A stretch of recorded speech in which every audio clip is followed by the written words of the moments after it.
Bienvenue sur Il y avait une fois, le podcast qui vous emmène à la rencontre de personnes d'horizons divers et variés pour découvrir leur univers et discuter de sujets qui les touchent.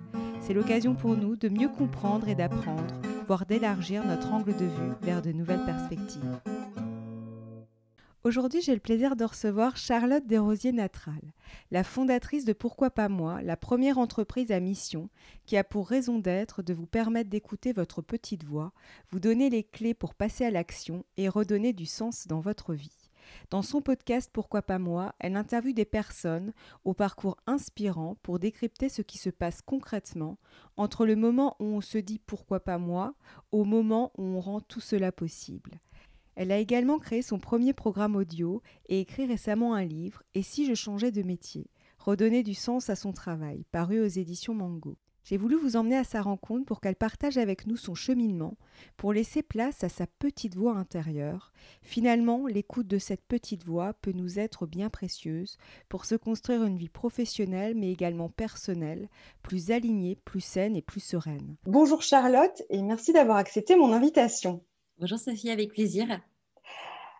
Alors, pour commencer, si tu devais choisir un mot pour te définir, ce serait lequel?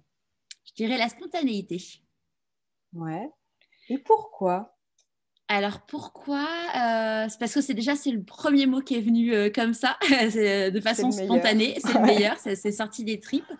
La spontanéité parce que je pense que j'ai toujours été quelqu'un de très spontané depuis que je suis toute petite, à toujours avoir envie de faire des choses, à être créative, donc à la fois dans mon comportement mais aussi dans ce qui se passe dans ma tête. Et puis j'ai un côté aussi spontané de, je sais pas, je rencontre quelqu'un dans la rue, je vais aller lui parler s'il faut. Enfin, je me mets assez peu de limites sur ces choses-là, alors que pour le coup quand j'étais petite j'étais très très timide apparemment. Je ne m'en rappelle pas trop, mais c'est ce que me racontent mes parents. Mais oui, la spontanéité de se dire ok, j'ai envie de faire ça, j'y vais. Alors évidemment, parfois, en effet les fameuses peurs dont je parle souvent dans le podcast. Mais voilà, c'est vraiment de se dire spontané vis-à-vis des gens, spontané vis-à-vis de la création, la spontanéité, ouais. Et dans les grandes lignes, quel a été ton parcours avant de fonder Pourquoi pas moi? Alors, j'ai fait une école de commerce après bac. À cette époque-là, je me disais que je ferais du marketing. Je commence, du coup, j'ai un parcours classique d'école de commerce. Je commence mon premier job dans un stage en marketing. Je te le fais en cours parce que il y a eu ça s'est passé un petit peu moins fluidement que ça, mais voilà. J'ai commencé chez Mille et une listes, donc les listes de mariage. Ouais. Là, j'ai une opportunité absolument incroyable, c'est que j'ai été embauchée en CDI suite à mon stage, et puis ensuite, ma boss est partie en congé maternité. Ça faisait même pas un an que j'étais salariée, et sachant que ma boss était la directrice marketing, et elle est partie en congé mat, mais presque 10 mois, quelque chose comme ça. Donc, je me suis retrouvée à 21, 22 ans à la tête du service marketing d'une boîte, sachant que ma nouvelle boss, à savoir la fondatrice, était en train de vendre sa boîte. Donc, j'ai eu carte blanche. Donc, c'était vraiment une expérience, mais incroyable. Et puis après, il y a un moment où je sentais un peu trop, enfin, c'est pas forcément la pression, mais manque surtout de reconnaissance. Et puis, le fait qu'on soit intégré à un grand groupe et compagnie, parce qu'on avait été donc racheté par TF1. Je suis partie et donc, je suis restée dans le marketing et j'ai fait pas mal de secteurs d'activité différents. Donc, j'ai fait les listes de mariage. Ensuite, j'étais chez Quelle Formation, c'est le groupe où il y a Cadre Emploi, Quel Job et compagnie. Après, je suis partie dans une boîte qui faisait... c'était une agence web. Donc, l'idée, c'était de faire la com de cette agence web. Après, je suis partie dans l'univers de la restauration livrée, l'ancêtre de tout ce qui est Uber Eats et pas Uber X. C'est pas pareil. Et puis, je me suis... En fait, dans mon parcours, ce qui est intéressant, c'est que avec du recul, c'est que j'ai beaucoup changé. Quand tu regardes mon CV, tu te dis mais waouh, et d'ailleurs mes copains me disaient mais Charlotte, à la bougeotte, et c'était un peu la blague genre bon la prochaine fois qu'on te voit, tu auras changé de job. Mais c'est qu'en fait, tu vois, à cette époque-là, d'ailleurs, je le vivais hyper mal quand mes copains me disaient ça. Mais c'est parce qu'en fait, j'étais pas bien. Tu vois, j'étais pas à ma place, je me sentais pas bien du tout. Et après, je me suis spécialisée dans l'univers du logiciel. J'ai rejoint la boîte de mon mari qui avait la boîte avait à peu près 1 an quand je les ai rejoints. Et là, je pouvais pas faire du marketing à 100% parce qu'ils n'avaient pas les moyens d'avoir. Tu vois, on était 4 à l'époque. Donc, j'ai été aller 2 tiers de mon temps office manager. Enfin, en gros, je disais à l'époque, je fais tout sauf développer le logiciel et le vendre. Je m'occupe de la commande des papiers toilettes. Mais c'était génial parce que tu vois, moi, je m'étais toujours dit que je créerais un jour mon entreprise parce que mon père avait créé son entreprise et que pour moi, c'était une évidence qu'un jour, je créerais ma boîte. Donc, d'être vraiment dans la création d'une entreprise, pour moi, c'était vraiment super. Et puis, la boîte a grossi. Et donc, j'ai pu me consacrer à 100% au marketing. Et en fait, j'y suis restée 6 ans dans cette boîte-là. Je me suis vraiment éclatée. Enfin, il y avait un pot de départ la semaine dernière d'une personne qui était arrivée juste avant moi dans la boîte. Et je lui disais, c'est ma meilleure vie de salarié, cette boîte. C'était vraiment génial. Alors, tu vas me dire, mais pourquoi tu es partie Mais pourquoi Eh bien, le pourquoi, c'est parce que je me suis fait chasser pour un job alors, à l'époque, c'était Global Marketing Director. C'était un job qui était basé à Paris, sachant qu'à cette époque-là, on vivait à Marseille. Et j'ai eu un peu le chant des sirènes, si tu veux. En gros, on t'appelle, on te dit, bah, aujourd'hui, j'avais, je sais pas, 2 personnes dans mon équipe. Là, j'arrivais, il y en avait genre 7-8 au niveau mondial. C'était pas le même job, tu vois. C'était vraiment, je crantais en salaire, je crantais en responsabilité, je crantais dans l'image des autres. Et voilà. Et donc, potentiellement de moi-même vis-à-vis de moi-même. Et tu vois, clairement, j'avais un truc à me prouver. Donc, j'ai pris ce job. Au bout d'1 an, j'avais 25 personnes dans mon équipe au niveau monde. Et là, j'ai senti que ça partait en cacahuète, si tu veux. Enfin, mon corps partait en cacahuète. J'ai une amie qui m'a dit, parce que du coup, on est retourné à Paris, qui m'a dit, mais en fait, Charlotte, c'est simple, on te voit moins maintenant que tu habites à Paris que quand tu habitais à Marseille. Tu es là, allez, prends-toi ça dans les dents. Mais elle avait raison. Hein. Et puis, mon mari, un jour, m'a dit, écoute, Charlotte, soit tu changes quelque chose, soit tu changes de job. Mais en tout cas, moi, la femme que tu es aujourd'hui, c'est plus la femme que j'aime, quoi. Donc là, tu dis, il va peut-être falloir faire quelque chose. Donc, j'ai changé de job. Je me suis un peu trop précipitée parce que j'avais ce besoin je me suis dit, il faut vraiment que je fuis. Je me suis un peu trop précipitée sur le job d'après. Et en fait, on s'est planté dans le recrutement. Enfin, pour moi, mon boss s'est planté et moi, je me suis plantée. Et donc, au bout de 4 mois, 4 mois, j'arrivais plus à dormir et tout. Et je lui dis, non, en fait, là, il faut que je parte, quoi. Là, j'ai vraiment senti l'urgence de devoir partir. Et à chaque fois, tu vois, quand on m'interviewe sur ce sujet-là, et à chaque fois, je me dis, il n'a pas compris. Et je comprends qu'il n'ait pas compris, tu vois, l'urgence de devoir partir. Et à chaque fois, je me dis, putain, il faut que je lui écrive pour lui dire, lui expliquer le truc, parce qu'en plus, sa femme, elle a fait un burn-out, donc potentiellement, il peut comprendre. Ouais, il peut comprendre. Mais ça fait partie des trucs où je me dis, à chaque fois que je suis interviewée, je me dis, bon, il faut que je lui écrive, mais je pense que je vais vraiment le faire. Et donc là, besoin de fuir. Et la chance, entre guillemets, que j'avais à cette époque-là, c'était que j'avais un track record, j'étais très bonne dans mon métier, j'étais très visible, donc très chassée. Et trouver un job, c'était pas un sujet. Mon sujet, c'était de dire non aux chasseurs de tête et c'était plus ça. Et donc, j'ai pris un nouveau job. Là, pour le coup, si tu veux, j'avais vraiment tout checké en mode ok, c'est bon, les gens avec qui je vais bosser, ça match, le projet, ça match, les valeurs, ça match, ce pourquoi je suis bonne. À l'époque, si tu veux, le vrai truc où je m'éclatais et où j'étais vraiment bonne, c'était tout ce qui était création de communauté, vente de produits très complexes vraiment vendre des produits très compliqués et simplifier le discours. Et là, donc tout était OK, vraiment. Je fais ma première semaine dans la boîte. Je me dis, mais waouh, super, j'ai l'impression d'être là depuis toujours. Enfin, trop cool, quoi. Mais j'ai ma petite voix qui commence à me parler et qui me dit, Charlotte, c'est la dernière fois de ta vie que tu fais ce job. Donc là, on est en janvier 2000. Je suis très, très nulle en date. 2018. Donc, ma petite voix me dit ça, mais bon, là, je suis quand même en mode allez, j'y vais et tout. Sauf qu'en vrai, j'étais déjà cramée. Tu vois, les 2 onboarding en moins d'1 an, enfin le 3e là en 2 ans, enfin j'étais déjà cramée. Et puis j'avais tellement souffert de la boîte pour laquelle on était rentré à Paris que j'avais pas envie de me battre. Mais je le vivais vraiment comme ça, en mode défendre mes idées, c'était me battre. C'était le voir comme un combat. Et j'avais plus d'énergie, j'avais plus envie. Et donc, je me suis pas fait respecter, et à la fois, enfin, humainement et au niveau boulot. Et donc, je me suis fait marcher dessus, en fait. Et quand tu te fais marcher dessus, bah, en fait, le résultat, il n'est pas foufou. Ouais, c'est sûr. Donc, je suis arrivée en janvier 2018 et en janvier 2019, là, j'ai senti que mon corps me parlait quand même de plus en plus fort, qui commençait à marteler des messages, mais je ne l'ai pas du tout écouté. On était en pleine levée de fonds et je me disais, non, mais mon mari me disait, Charlotte, il faut que tu ralentisses. Je fais, non, mais tu comprends pas, je ne peux pas ralentir, c'est pas possible. Jusqu'à ce qu'en mars 2019, c'était l'année de notre mariage, on se préparait week-end de préparation au mariage. Et là, je suis tombée. En fait, je dis à mon mari, là, il faut que je sorte. J'ai eu un malaise, le truc. Moi, j'ai eu très, très souvent des malaises vagos petites. Et même, ça peut encore m'arriver, mais je sais ce que c'est. Je m'allonge, je lève les jambes en l'air. C'est bon, c'est OK, quoi.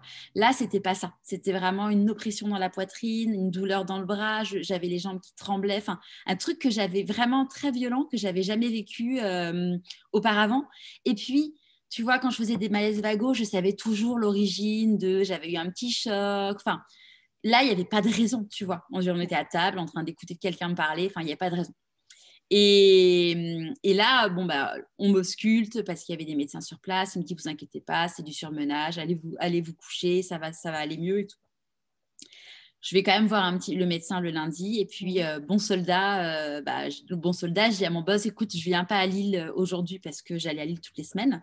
Mais par contre, t'inquiète, hein, je serai là. Je serai là. Je vais aller venir au bureau. Et puis, je prends un rendez-vous entre midi et 2. Le premier rendez-vous sur Doctolib.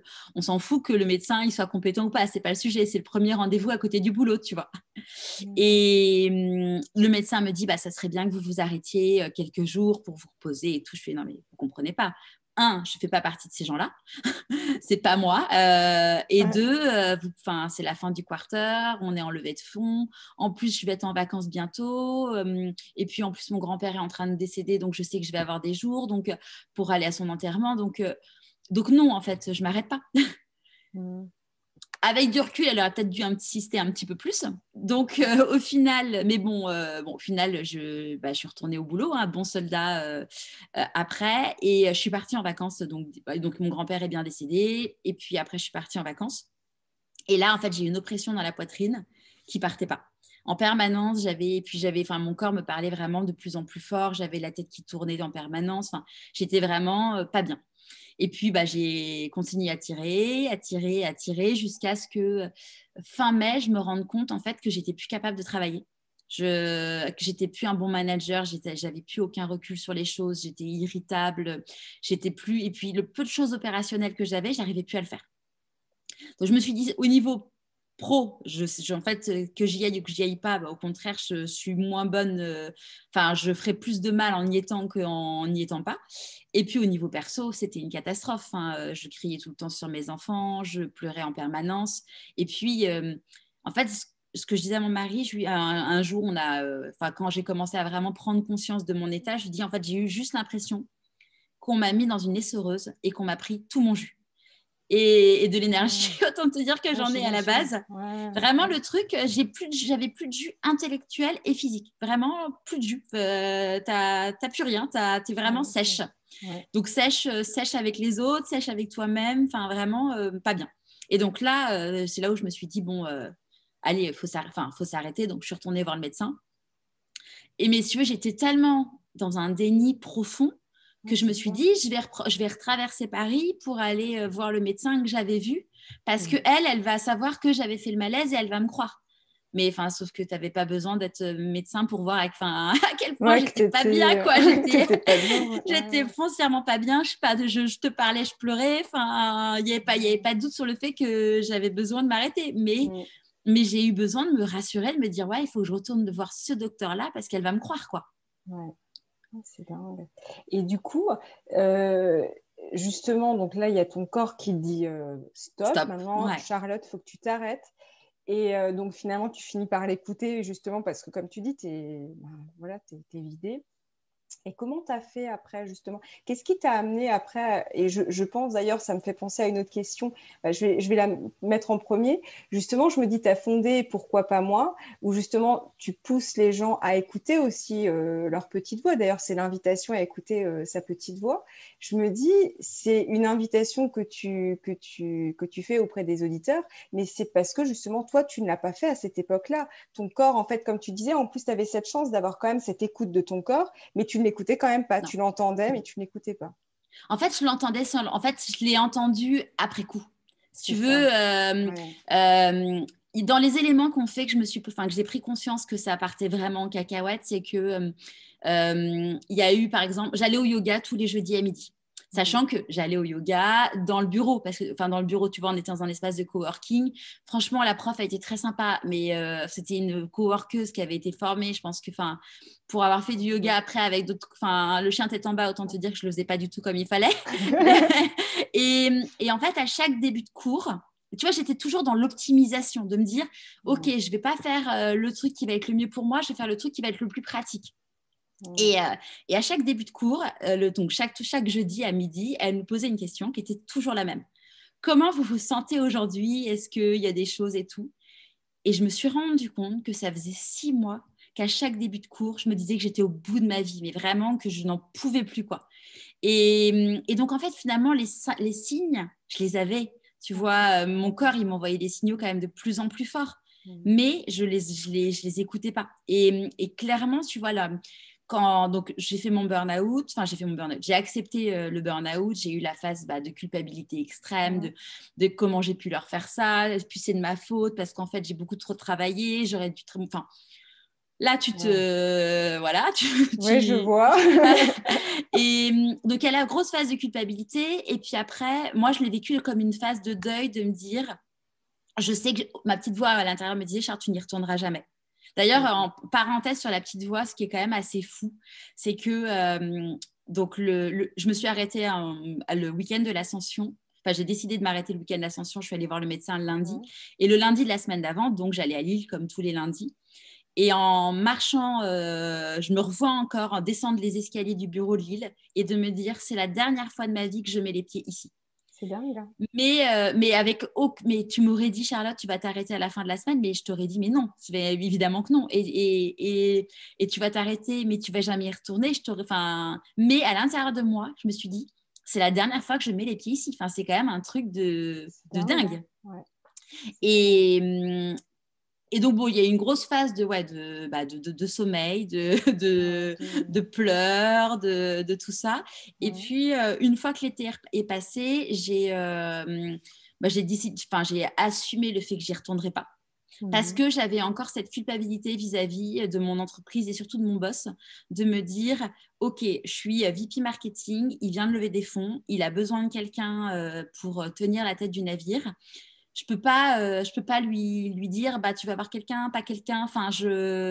J'avais besoin d'être bien dans mes basques et de leur dire, en fait, j'y retourne pas.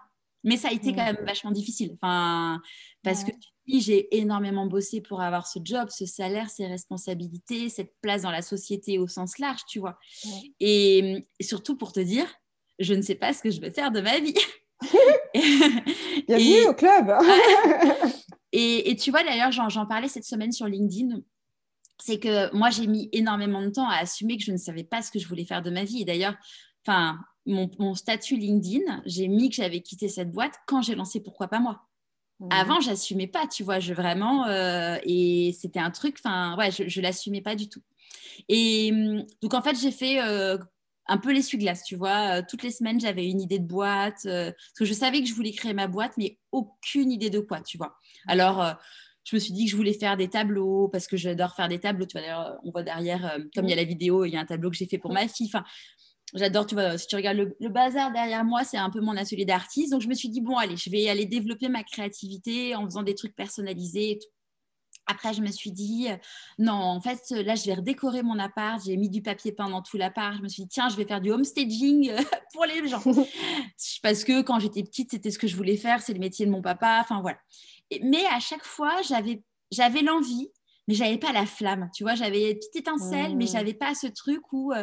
Et tu vois, je me rappelle, j'ai déjeuné avec une nana de mon équipe avec qui on était… Enfin, c'était une personne avec qui j'avais bossé avant, que j'avais fait venir dans la boîte.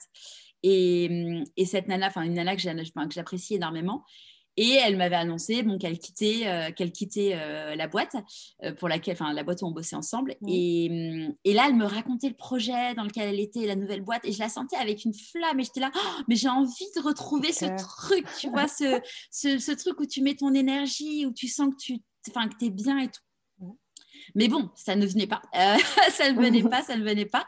Mais après, avec du recul, en fait, je pense que je cherchais trop. Je n'étais pas dans le lâcher prise, tu vois. J'étais trop dans je veux tout maîtriser. Ouais, j'ai le sentiment parce que moi aussi, j'ai cherché pendant longtemps et je me suis dit à un moment donné, arrête de chercher parce que plus tu cherches, moins tu trouves en fait. Et c'est un peu ce que je ressens dans ce que tu me partages. Ouais. Après, alors, on en parlera après, mais aujourd'hui, maintenant, j'ai beaucoup réfléchi à ce truc-là, et d'où mon programme Trouver sa mission de vie, écouter sa petite voix.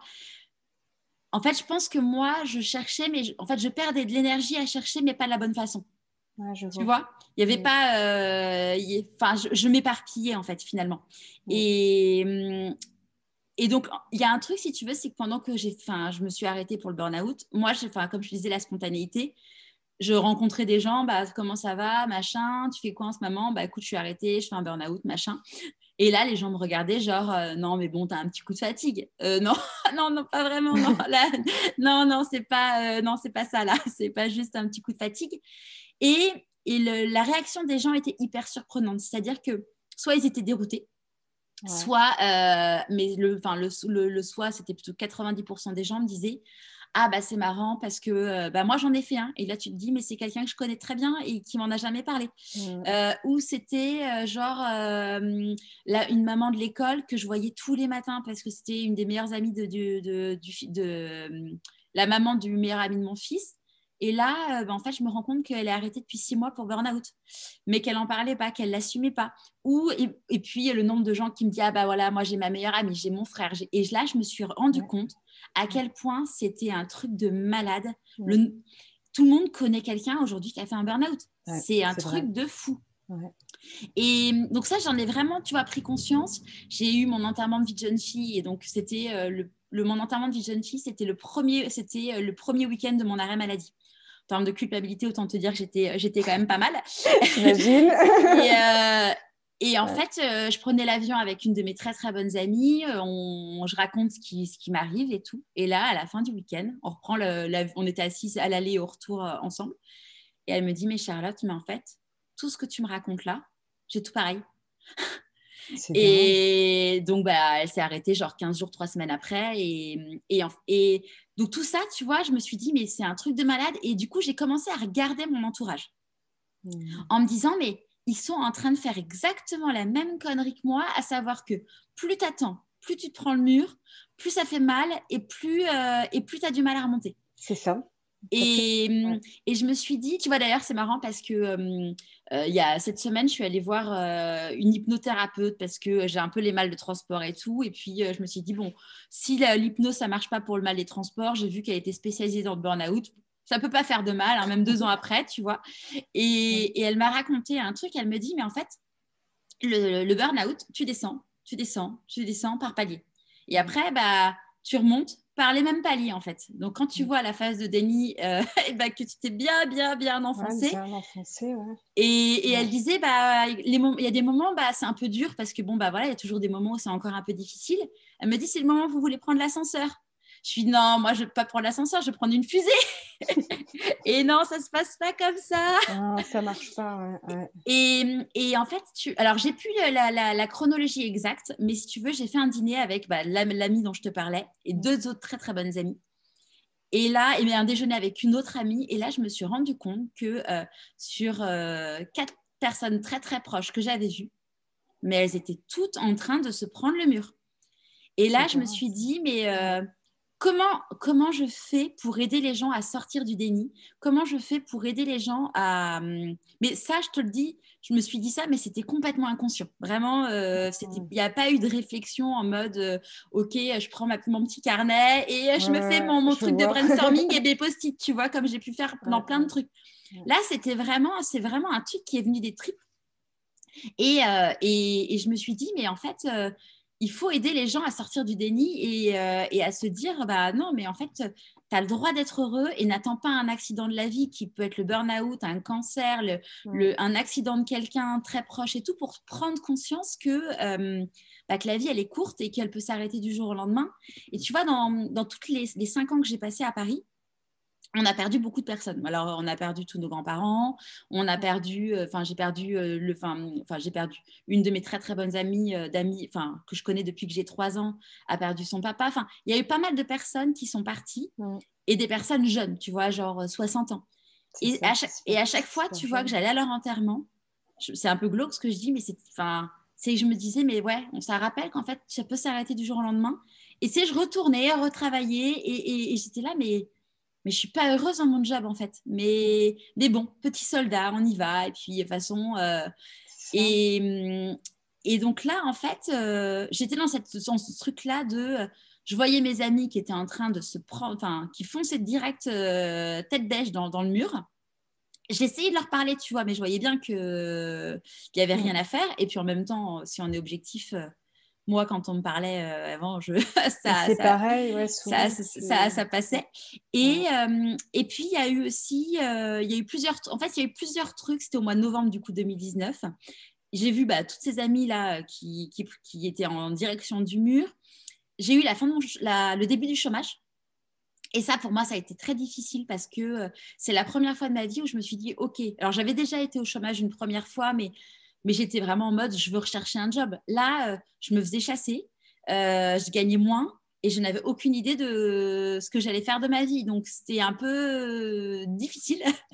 Et puis, en parallèle, je suis allée voir aussi un magnétiseur parce que j'étais redescendue vraiment dans un bon creux de vague et je me suis dit… j'ai une copine qui m'a dit, j'ai vu un magnétiseur. Je me suis franchement, au point j'en suis, je prends tout. Et tout ça, mis bout à bout, a fait que le magnétiseur, je crois que je l'ai vu après avoir eu l'idée du podcast. D'accord. Mais l'idée du podcast, en gros, ça s'est vraiment passé littéralement. Il n'y a aucun storytelling. Hein. Je suis au coin du feu avec mon mari à la campagne. On discute le samedi soir, on boit un verre et tout. Et là, on parle de podcast. On se dit, tiens, ça serait cool de lancer, pourquoi pas, un podcast pour sa boîte et compagnie, sachant que j'ai bossé pour lui pendant 6 ans. Donc, on se dit, pourquoi pas faire un truc ensemble. Et puis, on brainstorm et tout. Et puis, on conclut que, en fait… en gros, ses intérêts ne sont pas ce qui m'intéresse. Donc, non. Mais genre une ou 2 minutes après, je me suis dit, mais en fait, c'est quoi? Moi, je vais lancer un podcast qui s'appellera Pourquoi pas moi et qui permettra aux gens de prendre conscience qu'en fait, on n'a pas besoin d'attendre un accident de la vie pour y aller, pour être heureux, en fait. Et là, vraiment, j'ai senti ce truc au fond de moi avec la flamme. Tu vois, je suis direct, j'ai été regarder si le nom de domaine était dispo. Et là, en fait, c'était parti, quoi. Ouais, c'est ça, mais c'est vraiment un élan du cœur. Ouais, c'est vraiment marrant. Ouais, mais j'ai un peu eu la même expérience. Moi, quand j'ai créé mon podcast, je voulais interviewer quelqu'un. Ça s'avérait Thomas Sella, j'ai commencé avec lui. Et en fait, j'ai pris contact avec lui. C'est après que je me suis dit, ah, mais en fait, ça prendra quoi comme format? Et c'est après, en fait. Et je me suis dit, bah, tiens, ce sera un podcast.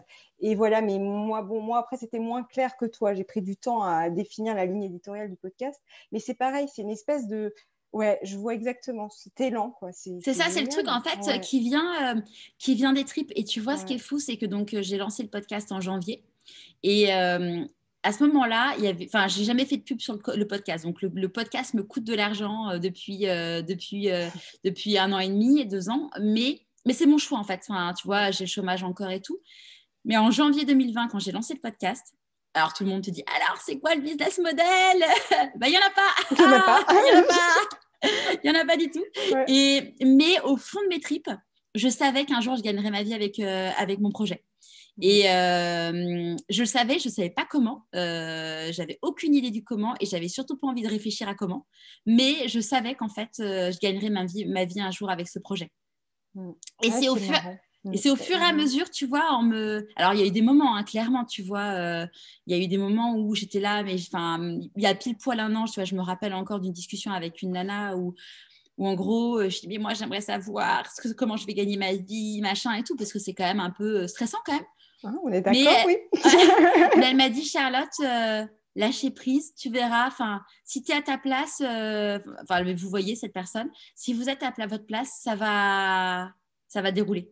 Et en fait, tu vois, au bout de un peu moins d'un an de podcast, j'ai fait un constat, c'est que je me suis dit, mais en fait, toutes les personnes que j'ai interviewées qui ont réussi, elles disent tous pareil, à savoir, j'ai plus l'impression de travailler, je suis à ma place, il y a l'alignement des planètes. Et là, je me suis dit, mais c'est cool ça, mais comment on fait? Et c'est là où j'ai commencé du coup à faire beaucoup, beaucoup de recherches, tu vois, sur Internet, en lisant des livres, en regardant des vidéos pour dire, OK, c'est quoi ce truc en fait? Et alors, ce truc, il a plein de noms. Ça s'appelle la mission de vie, ça s'appelle la raison d'être, ça s'appelle la vocation, ça s'appelle l'ikigai, ça s'appelle l'ikigai donc en japonais, ça s'appelle le nankama en africain, ça s'appelle le SPA en psychologie positive, ça s'appelle les purusharthas en ayurvédique. Et en fait, tu te dis, ce truc-là, mais en fait, ça a un nom et ce qui est fou, c'est que quand tu regardes à travers toutes les civilisations, mais donc ça va dans toutes les civilisations, mais ça va aussi, tu regardes Aristote, il y a des citations. Et à chaque époque de notre ère, tu trouves des citations là-dessus. Ouais. Et le truc, tu te dis, depuis l'ère industrielle, on nous a expliqué qu'il fallait faire des mathématiques pour pouvoir finalement être capable de réparer et créer des machines et dans les usines. Et on s'est complètement dévié de tout ça. Tu vois, ça peut paraître perché, mais genre l'astrologie. Tous les matins, tu allumes la radio, tu ouvres ton journal, tu as l'astrologie. Aujourd'hui, c'est vu comme un truc complètement bidon, parce qu'en vrai aussi, ça a été assez bidonné.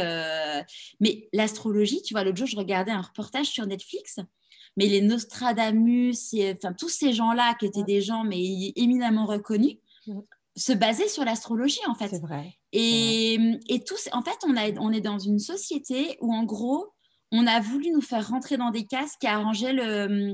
Et c'est quand tu prends du recul, tu te dis, ouais, c'est fou. Pareil, tu vois, tout ce qui est la stratégie de la visualisation, je ne sais pas si ça te parle. Il y a un film qui est complètement perché, qui est sur Netflix, qui s'appelle c'est La loi de l'attraction. Le montage vidéo est trop perché, mais n'empêche qu'en fait, ça s'appelle Le Secret. Ah, on m'en a parlé, mais c'est vrai que j'aille le voir parce que depuis le temps, tu es la 3e ou 4e personne à m'en parler. Ouais. C'est très perché, tu vois, je l'ai fait voir aux personnes de mon programme et il y en a une qui m'a dit non, mais j'ai vraiment détesté. Après, quand tu dis finalement, quand quelqu'un déteste quelque chose, c'est peut-être que ça titille quelque chose. Mais bon, toujours est-il que le truc est perché. Moi, tout le monde dans mon entourage se fout de ma gueule avec la loi de l'attraction. Mais je peux te dire que depuis que je pratique la loi de l'attraction, mais c'est un truc de malade ce qui m'arrive dans ma vie, en fait. Mais que ça soit trouver une place dans l'école des enfants, ils ont changé d'école et c'était un truc, mais genre quasi impossible. J'ai trouvé un parking à un endroit, ça faisait 6 ans qu'il n'y avait pas eu de place de dispo. Alors, la loi d'attraction, c'est pas magique, hein, c'est que tu vas aussi agir pour... Mais tu vas te créer... tu vas te mettre dans un état d'esprit et compagnie qui va faire que tu vas attirer à toi ce dont tu as envie, en fait.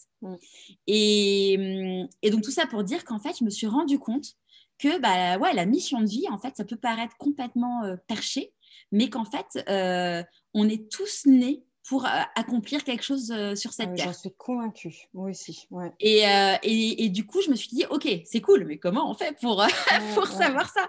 Et là, donc, j'ai fait toutes mes recherches et tout. Et donc, j'ai créé un parcours qui permet aux gens vraiment de pouvoir, se reconnecter finalement à qui tu es parce qu'en fait, si tu t'écoutes pas et compagnie, l'idée, c'est de réveiller ton cerveau, de te remettre en mouvement.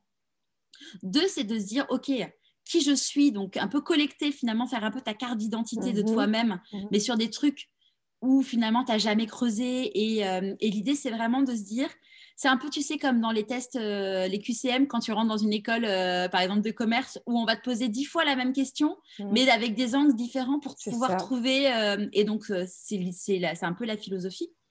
Et après, l'idée, c'est de dire, OK, tu sais, tu connais tes fiertés, tu connais tes talents, tes valeurs, tes zones d'ombre et compagnie.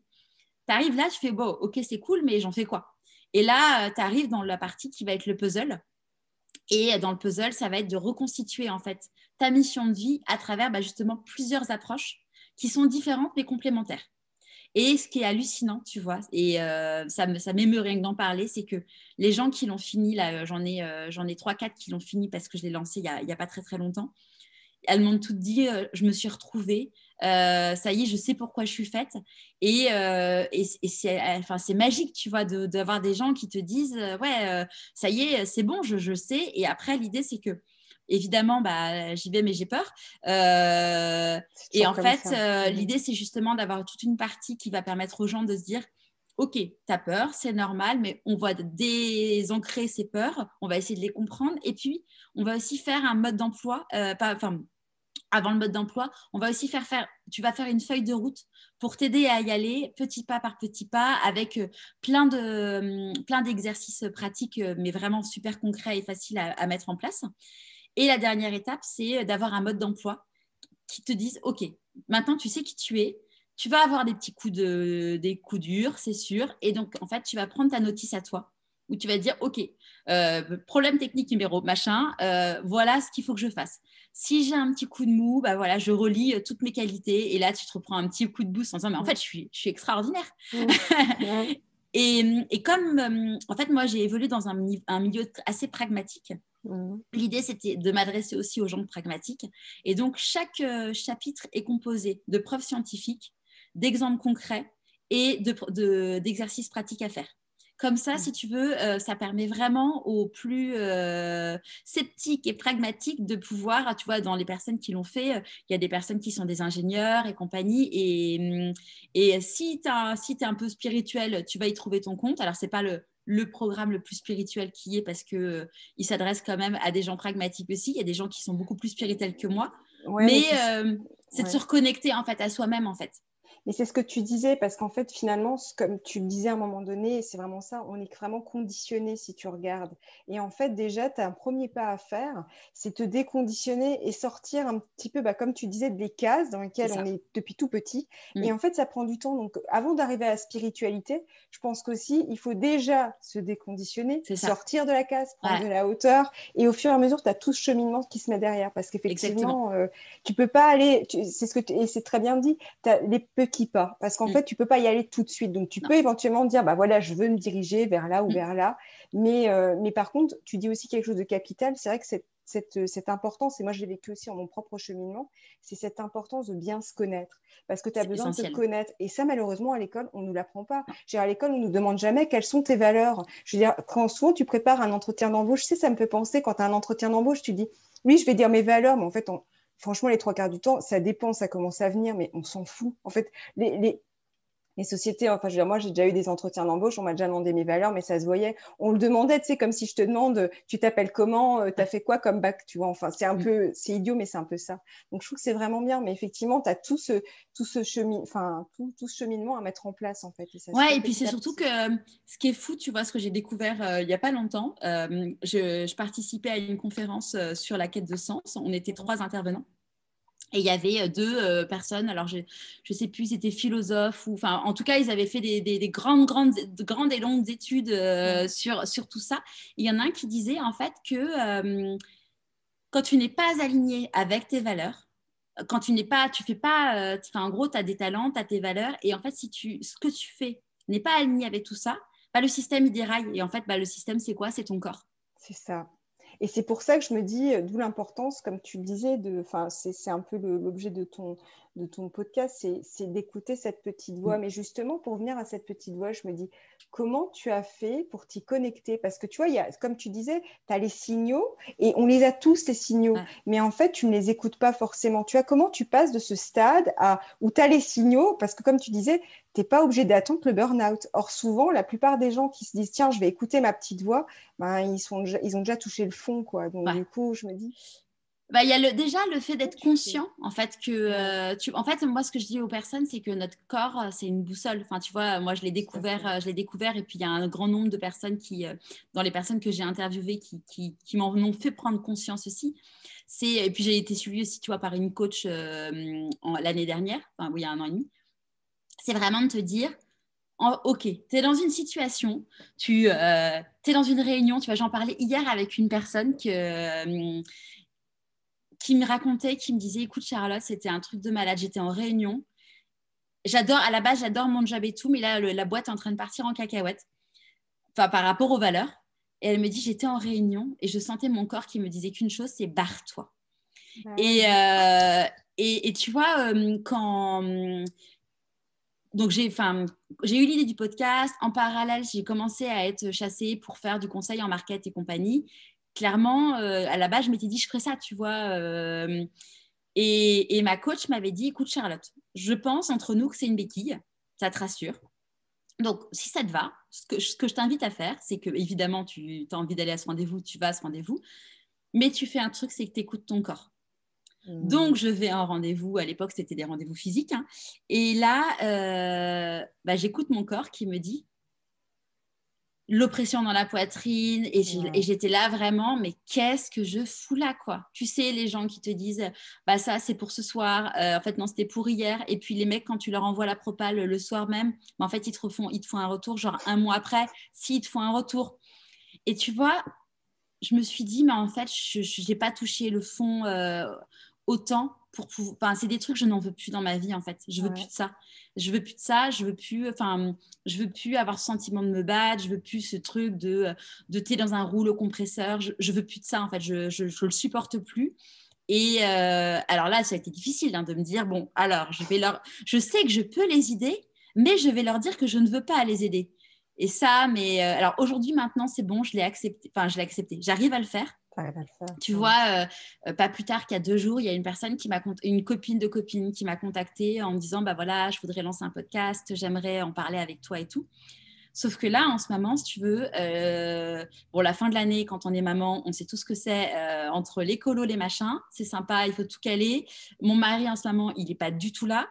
On est en plein chantier. Je devais déménager aujourd'hui. Et donc, si tu veux, j'ai la tête, mais qui est en fumée. Ouais. Et je dis là, en fait, là, je peux. Enfin, c'est pas que je veux pas, mais là, je peux pas. Enfin, maintenant, je sais qu'il faut que je prenne du temps. Alors oui, les 20 minutes, je pourrais les passer au téléphone avec elle. Mais en fait, là, en ce moment, je préfère les passer à la plage. je l'assume parce que je sais que ça me fait du bien. Et c'est poser tes limites, en fait. Exactement. C'est ça. Pour te respecter. Exactement. Et en gros, elle me dit, ah, mais alors, est-ce qu'on peut caler ça en septembre? Et je lui dis, non, mais en fait, là, qu'elle est en rendez-vous en septembre, là, maintenant, tout de suite, ça m'angoisse. Je veux pas, en fait, je veux pas qu'elle ait un rendez-vous en septembre. Là, je veux pas qu'elle ait de rendez-vous. Je veux avoir mon agenda, surtout qu'en plus, pour tous ceux qui ont vécu un chantier, on t'appelle en disant, vous pouvez venir dans une demi-heure? Bah ouais, en fait, c'est bien. J'ai pas de métier, moi. Donc, c'est pas moi la cliente en plus. Donc, bref. Et donc, ouais, j'ai envie de 0 contrainte en ce moment. Et en fait, avant, je ne l'aurais pas assumé. Tu vois, j'aurais culpabilisé, machin. Et là, maintenant, je me dis, ouais, je fais des progrès. Ah, mais c'est bien, mais du coup, ça demande effectivement quelque part de muscler en fait cette petite voix. Ah, mais oui, bien sûr. La petite voix, elle se muscle, tu vois, elle se muscle en cassant des codes du quotidien, tu vois, en réveillant en fait notre cerveau.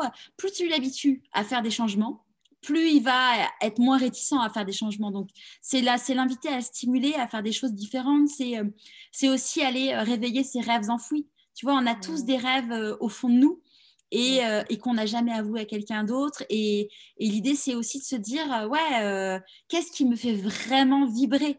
Et je réfléchis pas aux obstacles, aux peurs ou quoi. C'est quoi le truc qui fait que je vibre pour ça, quoi? Et puis, ça rejoint ce que tu disais, c'est qu'on est là que pour un temps. Moi aussi, souvent, je le disais, on est là que pour un temps.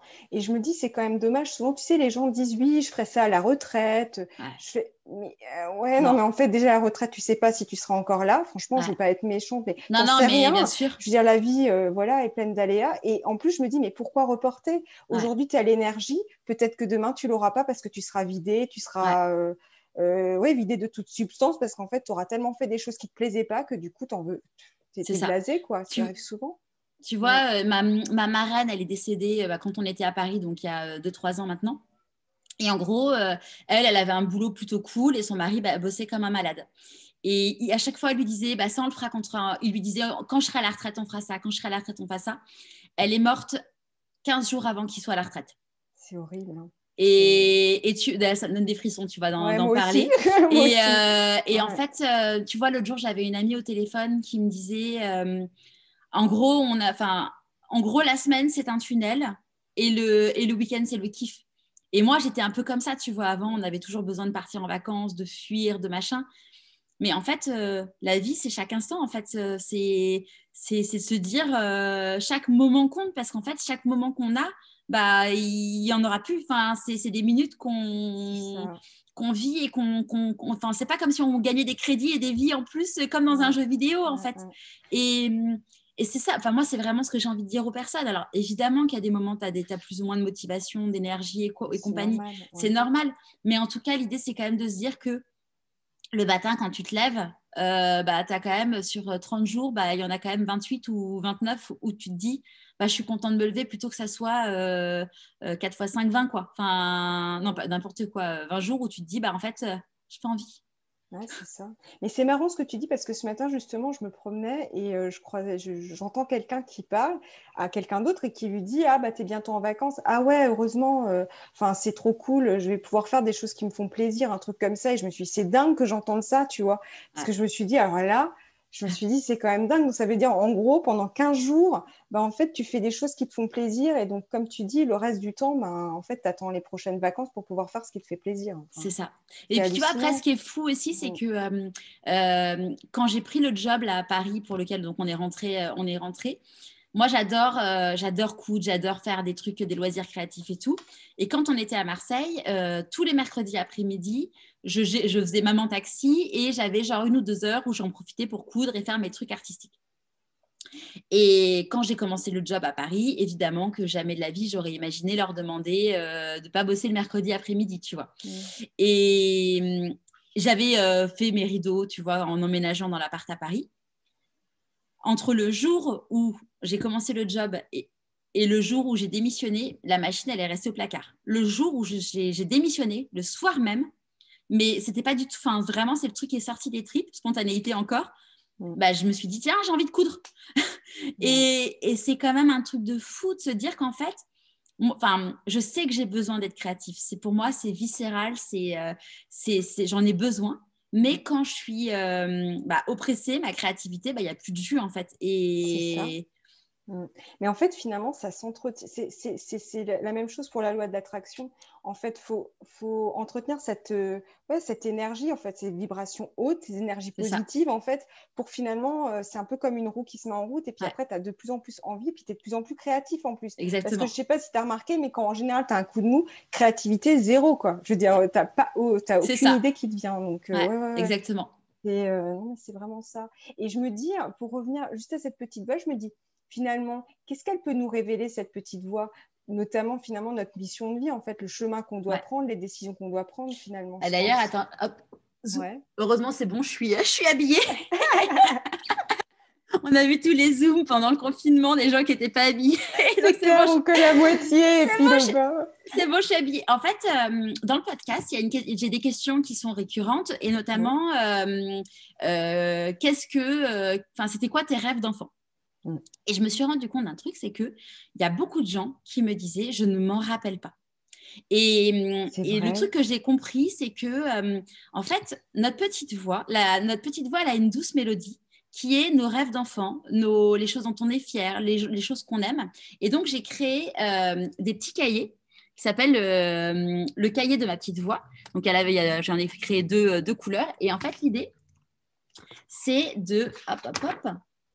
Là, tu vas admirer l'écriture de ma fille, de mon fils, de ma fille.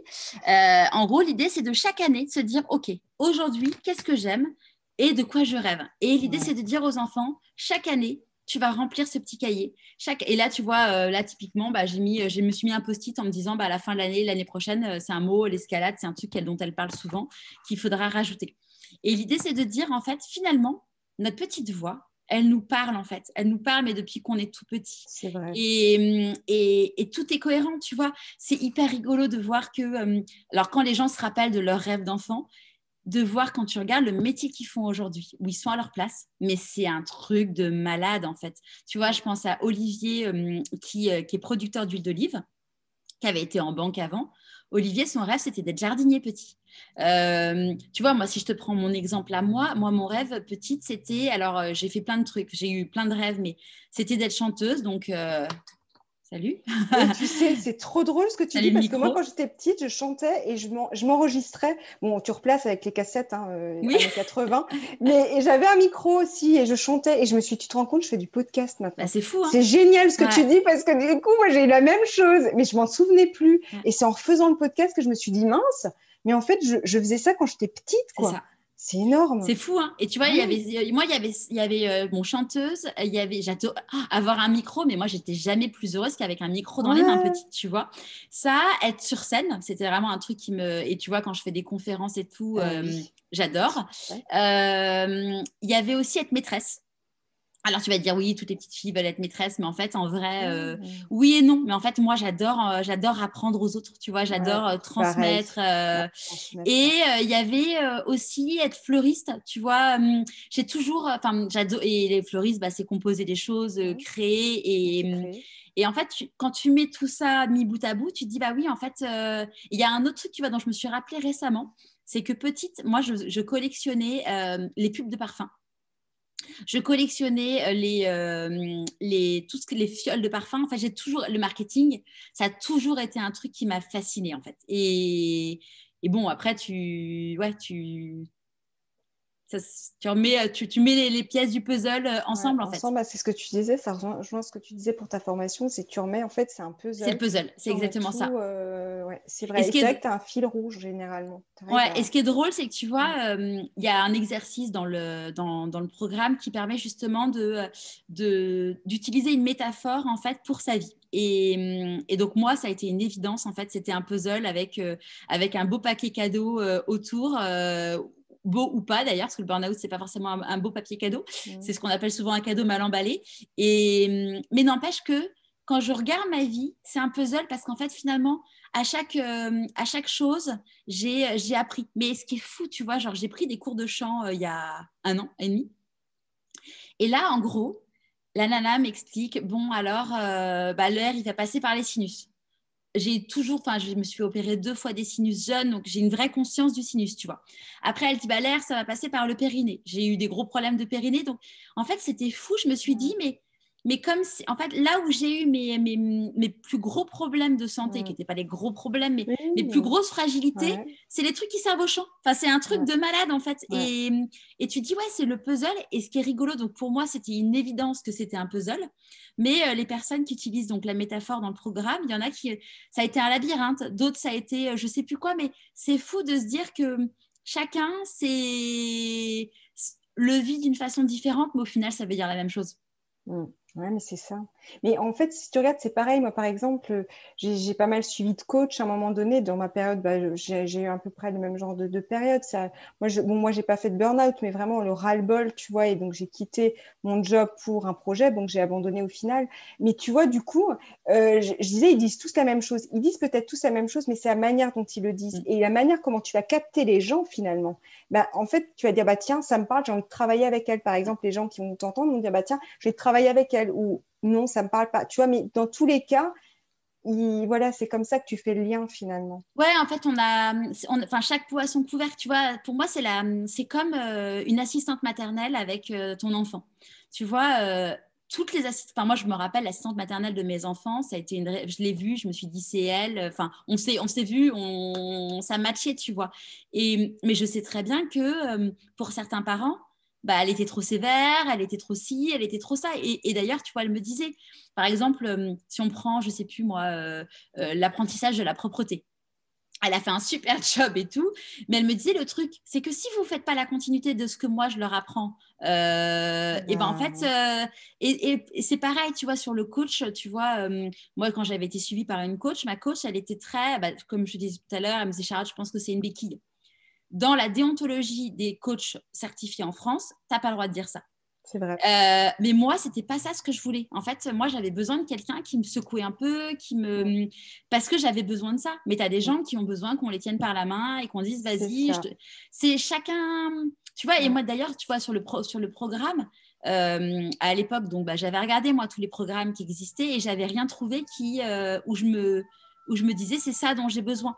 Et c'est ce que je dis, tu vois, on échange, tu vois, régulièrement avec les autres créateurs de programmes parce que je les ai tous mentionnés dans mon livre « Et si je changeais de métier ?» Mais je ne les vois pas en fait comme des concurrents. Je les vois comme des gens qui proposent des alternatives. Et moi, fondamentalement, ce qui m'importe, c'est que les gens soient heureux et trouvent leur place. Et chacun va trouver avec une approche différente parce que tout le monde n'est pas fait. Tu vois, moi, mon programme, c'est de l'auto-coaching. Tu peux le faire où tu veux, quand tu veux. Tu as ma petite voix dans tes oreilles. Et tu as des gens, ça va être du présentiel, ça va être des trucs avec... Moi, il y a la notion de groupe sur le Slack, mais tu ne vas pas te retrouver avec plein de gens. Chacun va trouver un truc par rapport à son moment de vie et par rapport à qui il est aussi.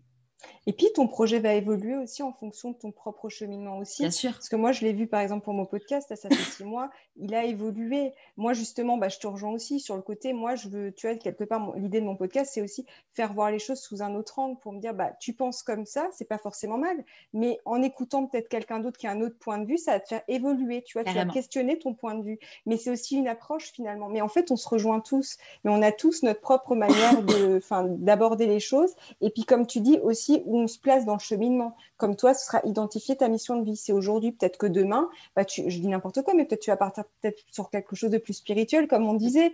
En fait, tu as tout le cheminement et au fur et à mesure, tu rajoutes des choses. Tu enlèves pas forcément, mais peut-être que tu rajouteras d'autres choses à ce cheminement, quoi. C'est ce qui est génial. C'est génial. Et avant de terminer, je me disais, qu'est-ce que tu aurais comme conseil pour justement se reconnecter ou se connecter à cette petite voix, justement? Alors, le vrai enjeu, c'est de sortir de la roue du hamster.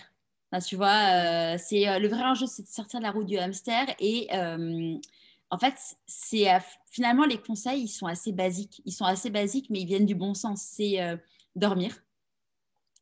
C'est dormir. C'est une alimentation saine. À heure régulière, ne jamais sauter de repas. C'est basique, mais je suis la première à parfois pas bien le faire. Hein. Mais en tout cas, c'est un corps sain et c'est faire du sport. Tu vois, moi, c'est le premier truc que j'ai fait quand je me suis arrêtée, c'est faire du sport et c'est apprendre à respirer. Tu vois, moi, quand je me suis arrêtée, j'ai fait alors pas de méditation, mais un peu méditation, j'ai fait de la sophrologie. Mais si tu n'as pas envie d'aller faire la sophrologie, c'est juste faire, tu vois, de la cohérence cardiaque. On en parlait, j'ai été interviewée par Léa Dutilt. On a fait un petit exercice de cohérence cardiaque. Juste respirer, s'arrêter, poser les pieds par terre, fermer les yeux et respirer. Ça permet déjà de... tu te recentres déjà. Tu te recentres, tu te refocuses sur toi et puis c'est se dire, ok, j'ai mal quelque part. Ça peut paraître... Alors, il y en a qui vont se dire, elle est perchée, j'assume. Tu as mal quelque part, regarde dans le dictionnaire des mots et des maladies, à quoi ça correspond. Et là, tu vas dire, oh, Dieu, c'est marrant, dis donc. T'as vu, c'est assez parlant. En général, c'est assez parlant. Quand tu regardes, tu te dis, c'est dingue. Hein. Et en fait, à chaque fois, tu te dis, bah ouais, mais en fait, c'est OK. J'ai un petit bobo à droite, à gauche. Déjà, se dire que c'est pas normal d'avoir un petit bobo à droite et à gauche. Alors, c'est pas l'idée de se dire, ça nous arrivera toujours d'avoir, tu vois, là, moi, j'ai une petite, là, je me tords l'épaule parce que j'ai un peu mal à l'épaule. Et d'ailleurs, je me disais qu'il fallait que je regarde, ce matin, sous la douche, je me disais qu'il fallait que je regarde, je pense que c'est peut-être un peu mon déménagement qui me stresse un peu. Mais bon, mais toujours est-il que quand on a notre corps qui nous parle, il nous envoie des petits signes et qu'il faut les écouter. Ouais, c'est ça, c'est vraiment instaurer cette écoute quotidienne et la muscler. Mais sans devenir, l'idée, c'est pas de se dire devenez hypochondriaque, genre j'ai mal là, j'ai un cancer de l'épaule. C'est pas ça le sujet, c'est de se dire ok, là je commence à avoir une petite douleur là. Ok, j'écoute. Et puis aussi s'écouter dans le sens, pas genre faire le tour de soi-même, et encore que, mais c'est se dire ok, tous les matins, comme ce que je te racontais tout à l'heure sur le yoga, tous les matins, je me lève, comment je me sens? Mais en fait, si tous les matins, tu te lèves en te disant tu repousses ton réveil, tu appuies sur ton réveil, genre tais-toi, j'ai pas envie. Bah là, il y a un moment, tu te dis non, mais en fait, il y a quelque chose, quoi. Enfin, ouais, t'as raison. Ouais, non, c'est vrai. Et c'est ça pas, en fait, c'est pas normal. On est dans Ouais. une société où finalement, le burn-out, c'est quand même la conséquence d'une surcharge de stress longue. C'est pas normal d'être stressé. Oui, tu peux avoir un petit coup d'adrénaline, un petit coup de stress ponctuel, mais être stressé en permanence. Ouais, chez nous, dans notre société, ça s'installe dans la durée. Exactement. Ouais. Et tu vois, c'est rigolo parce que hier soir, on voyait des copains et je discutais avec un copain qui est dentiste. Et on parlait un enfant, une dent et tout. Je dis, mais c'est fou, comment ça se fait que. Moi, j'ai perdu un bout de dent à chaque enfant. Et donc, j'en parlais avec lui et tout. Et puis, je dis, mais c'est fou. Il me dit, bah voilà, dès que tu as des dérèglements hormonaux et compagnie, il me parlait du stress. Et il me disait que l'impact du stress sur les dents. J'avais jamais imaginé que ça puisse te défoncer les dents d'être stressé. Mais en fait, tu te dis, mais oui, c'est logique, hein, tu te fais des ulcères à l'estomac, pourquoi pas les dents C'est vrai. Et c'est se dire, bah, en fait, oui, tu peux être stressé de temps en temps, mais cet état permanent de stress, bah, en fait, non. Et on a le droit de dire que non, en fait. On a le droit de dire que non, c'est pas normal, en fait. Et de dire, bah non, j'ai plus envie de ça.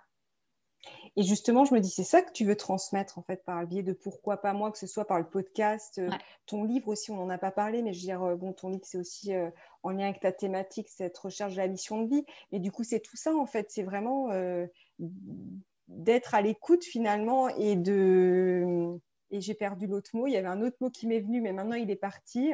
Mais tu vas me compléter, mais dans le sens, c'est vraiment ça en fait que tu veux transmettre, c'est que les gens se reconnectent en fait finalement à ce qui vibre en eux, quoi. Exactement. Qui se disent, en fait, j'ai le choix. En fait, le vrai sujet, c'est de dire j'ai le choix.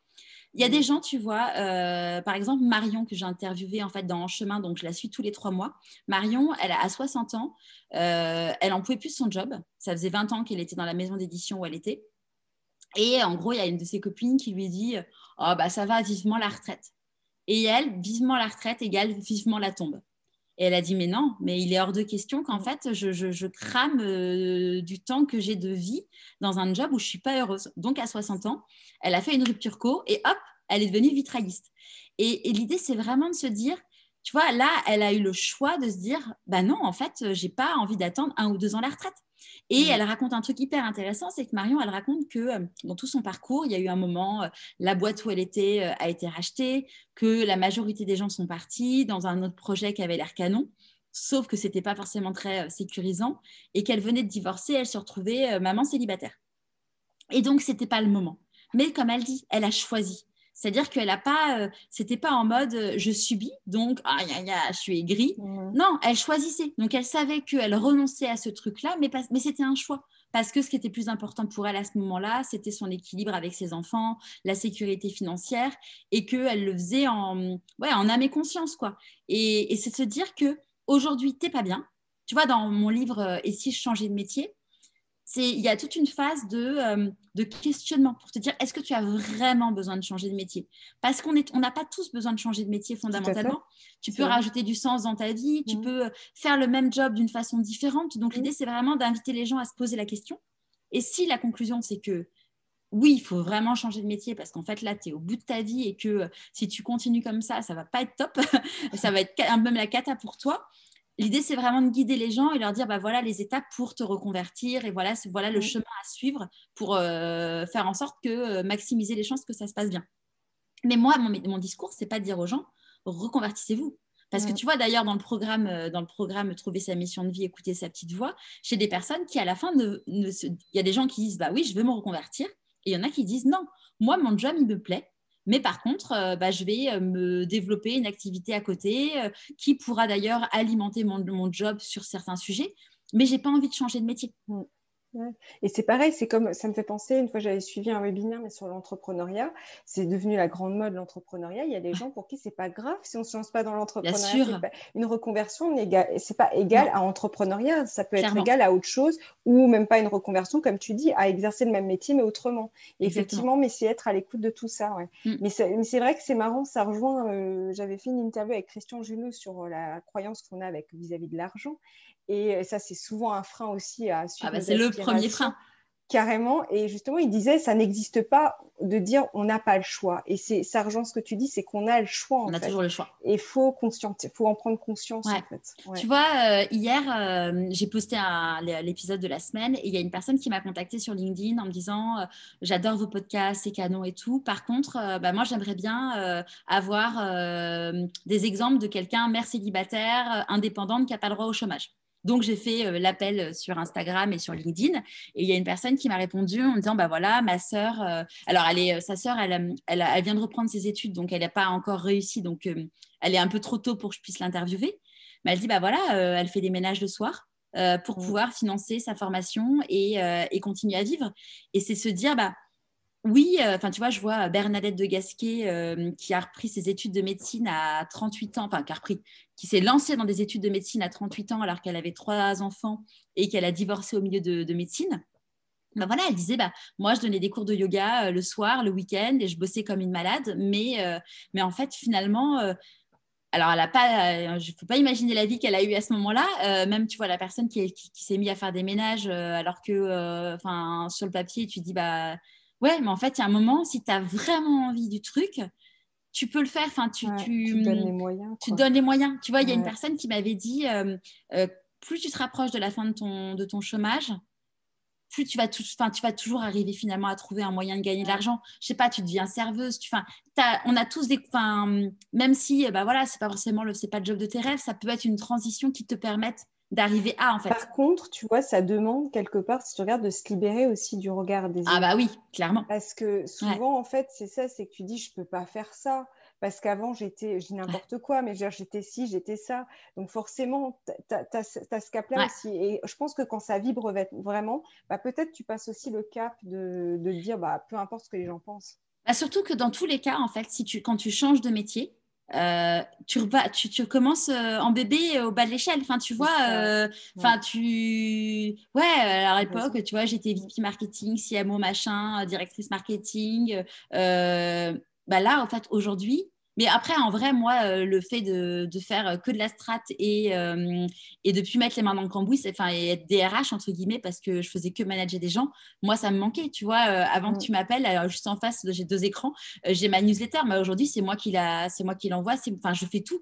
Et oui, j'ai commencé en tant que bébé podcasteuse avec j'ai jamais fait ça de ma vie, tu te remets en cause, tu vois ceux qui ont réussi, tu dis c'est cool, machin et tout, mais en fait, on passe tous par là. Et donc, c'est se dire, voilà, tu t'es personne t'étais quelqu'un dans un univers, t'es personne dans le nouvel univers où tu vas, mais finalement, t'es obligé de te remettre en question, en fait.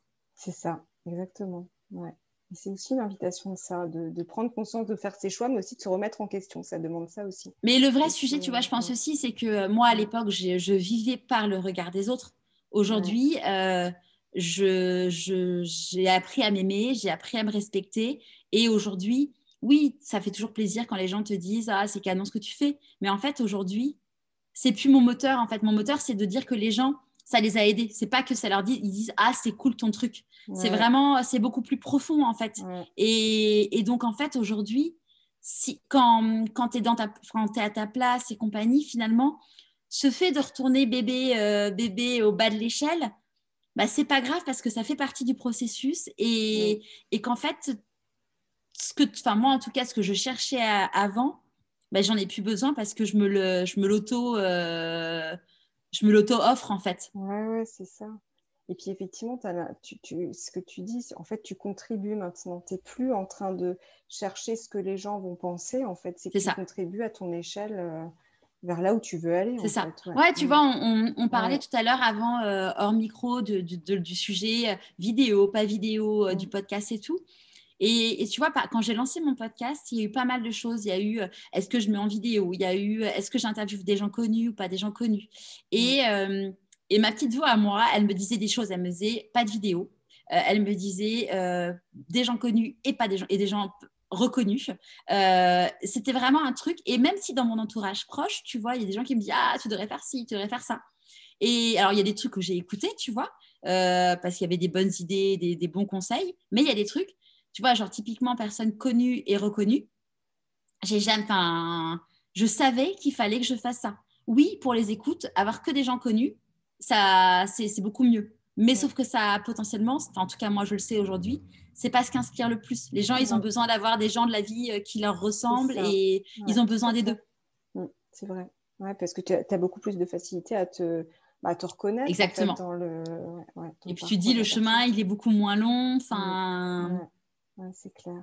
Donc, c'est vraiment se dire, même dans tout, hein, une fois que tu es aligné, c'est OK, moi, est-ce que ça fait partie de mes valeurs? En gros, on me propose une opportunité, est-ce que ça correspond à mes valeurs? Et se dire, si mon corps me dit non, tu vois, je pense à, je ne sais plus qui c'était, bref, c'est une de mes interviews, une de mes invitées qui m'avait dit, on m'a proposé, si c'était Alia Cardin, qui m'a dit, voilà, un jour, on m'a proposé un truc, ma petite voix me disait qu'il ne fallait pas le faire. Mais bon, il y avait, je ne sais plus quoi, l'appât de l'argent, ou je ne sais pas quoi. Enfin, il y avait l'appât d'un truc qui n'était pas lié à ses valeurs. Elle l'a fait, mais en fait, son corps, il lui a envoyé, je ne sais plus, elle a perdu 10 kilos. Enfin, le truc, genre en mode, quand ton corps te dit non, en fait, voilà. C'est vrai que je me dis, j'en parlais dernièrement dans une interview, où justement, si tu regardes, le corps et l'esprit est vraiment lié, parce qu'on a tendance à le voir comme une dualité, mais pas du tout. C'est vraiment lié, complètement. Et le corps, le cœur, l'esprit, c'est... C'est ça, et c'est super important de garder cet axe, quoi. C'est ça. Et pour clôturer notre échange, quel serait ton mot de la fin? Écouter sa petite voix et se dire pourquoi pas moi? Ouais, j'adore. Merci beaucoup en tout cas Charlotte pour ce bel échange. Avec plaisir, merci à toi Sophie, bravo.